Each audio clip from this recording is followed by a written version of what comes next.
नूरे दिखाएंगे आप तो ही जिताएंगे। नूरे दिखाएंगे मनीष भैया जिंदाबाद।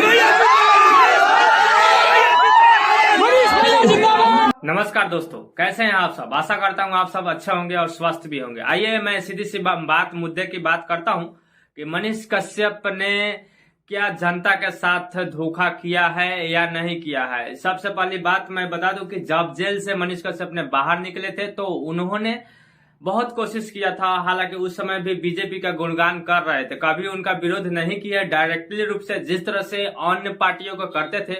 हालांकि उसके विपक्ष में भी उन्होंने आवाज उठाया था, जहां काम हुआ था उस चीज को दिखाए थे।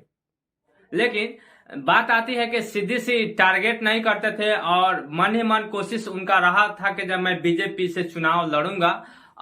लेकिन किसी को मन में कोई सवाल नहीं था, सब कोई जानते थे कि जब मनीष कश्यप सिस्टम में आएंगे तो शायद से हमारा बिहार आगे जाएगा। लेकिन ऐसा कुछ होता नहीं है। जरा जैसे ही उन्होंने ऐसा सोचने पे कोशिश किए थे कि नहीं हम बिहार को बदलेंगे तो सब बिहार के मजदूर या उनके जो चाहने वाले थे, जो गरीब तबके से थे, खुल करके समर्थन किया करते थे।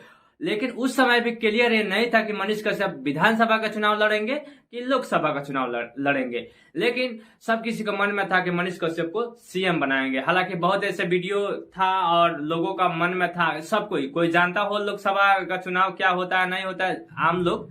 लेकिन हर बार वो लोग बोलते थे कि नहीं मनीष कश्यप को सीएम बनाएंगे। लेकिन जैसे जैसे टाइम बीता, कुछ महीना बीता, 30 जनवरी को मनीष कश्यप ने एक मीटिंग करते हैं मोतिहारी में और उस समय से ऐलान होता है कि मनीष कश्यप सिस्टम में आएंगे।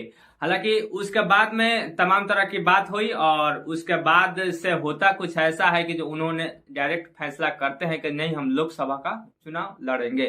लेकिन उस समय इन्होंने बहुत कोशिश किया था कि नहीं मैं बीजेपी के साथ उनसे टिकट लेकर के और बिहार के किसी भी जगह से किसी भी लोकसभा क्षेत्र से चुनाव लड़ेंगे। लेकिन उन्होंने कोशिश किया था कि टिकट ले, लेकिन बीजेपी ने इस पे अनदेखा करके इनको इग्नोर कर दिया।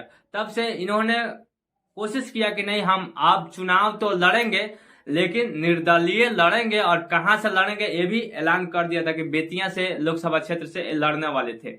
लेकिन कुछ ही समय के बाद ऐसा होता है कि जो उन्होंने रैली भी निकाला और तमाम तरह के जगह जगह लोगों के बीच जाकर के जनसंपर्क किए, लोगों का खुला समर्थन रहा। लोग चाह रहे थे कि मनीष कश्यप को सांसद बनाया जाए निर्दलीय। बेशक इन्होंने बहुत सारे वादा किया था कि 1 लाख लोगों का रोजगार देंगे और 25,000 लोगों को पढ़ाने की बात किए थे।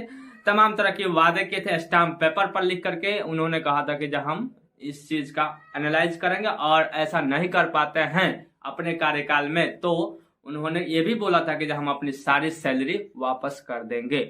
लेकिन ऐसा कुछ होता है एकाएक, रातों रात कैसे दिन बदल जाता है और इनका मन बदल जाता है और बीजेपी को डायरेक्ट ज्वाइन कर लेते हैं। हालांकि सच बात यह है कि अगर ये निर्दलीय चुनाव लड़ते तो शायद से हो सकता था बेतिया लोकसभा क्षेत्र में इनका ही बारी था, ये जीतते जरूर, इसमें ऐसा दो मत की बात नहीं थी। हो सकता हो कि बीजेपी को इस बात का डर लगता हो कि अगर ये मनीष कश्यप रहेंगे तो शायद से वहां से सीट निकलना मुश्किल हो, क्योंकि लोगों का अंदाज मिलने का जो था, इनके जो रैली में जनसंवाद जब ये करते थे उस समय जो भीड़ होती थी तो कहीं ना कहीं अपने आप में दर्शा देती थी कि नहीं जब मनीष कश्यप ही जीतेंगे, ऐसा सियोरिटी था। लेकिन लोगों का मन के साथ या जो लोगों का जनता का जो विश्वास था मनीष कश्यप के ऊपर, उसके साथ ऐसा लगता है कि लोगों का भरोसा तोड़ा है मनीष कश्यप ने। तो हालांकि मैं ये भी बात आप लोगों को बता दूं कि मनीष कश्यप ने जो वादे किए थे, उन्होंने ये बोला था कि नहीं मैं चुनाव जीतूंगा तो ये वादे पूरा करूंगा, या तमाम तरह की बात ये भी बोले थे कि जब मनीष कश्यप ने कि अगर मैं चुनाव जीतूंगा तब 5 साल तक किसी पार्टी को ज्वाइन नहीं करूंगा, यानी निर्दलीय ही हमेशा कोशिश करेंगे कि हमारे अपने बेतिया लोकसभा क्षेत्र को विकास करने के लिए। लेकिन ऐसा नहीं होता है। चुनाव का जैसे इनका ऐलान हुआ था और जैसे ही इन्होंने ये बोला था कि नॉमिनेशन भरेंगे 30 अप्रैल को, उससे कुछ दिन पहले ही इन्होंने बीजेपी में शामिल हो गया। तभी उनके चाहने वाले लोग उनसे नाराज हैं। तमाम तरह की कमेंट जो आती रहती है, आप लोग जानते ही हैं कि किस तरह से उनका निगेटिविटी कमेंट आती थी। हालांकि पहले भी उनके समर्थन कर रहे थे लोग, दिन दहाड़े धूप में तमाम तरह की बात आती थी, जो जहां जाते थे वहां पे अगर 12 बजे आने वाले हैं ना तो 10 बजे से ही सुबह लाइन लग जाती थी। लोग इनको देखने की चाहत थी और कोशिश करते थे कि लोग इनसे मिले और हमेशा समर्थन एक दूसरे को जुट था। इन्होंने ये भी बोला था कि मैं चंदा लेकर आपके लिए, आपके लोकसभा क्षेत्र से लड़ूंगा, लेकिन आप ही के लिए काम करूंगा, लेकिन ऐसा भी नहीं हुआ। जरा सोचिए ना कि इन्होंने, इनका जो वादा था, वादा तो पहले ही फेल हो गया, तो हम इस पर जाना नहीं चाहते हैं। आप लोग की मर्जी है क्या सोचते हैं क्या नहीं सोचते हैं। इनके बीच में जो निगेटिविटी फैलाई जा रही है तो वो आप लोग सोचिए। लेकिन तब बारी आती है कि इन्होंने स्टार प्रचारक हो जाते हैं बीजेपी का। जरा सोचिए कि एक समय था कि ये भी डायरेक्ट ओपनली तो नहीं बोले थे, लेकिन विरोध करते थे हर पार्टी का। मोटा मोटा पेट वाला नेता को बोलते थे कि ये लोग हमें चंपारण में नहीं रहने देगा। अब जरा सोचिए कि ये क्या हो रहा है।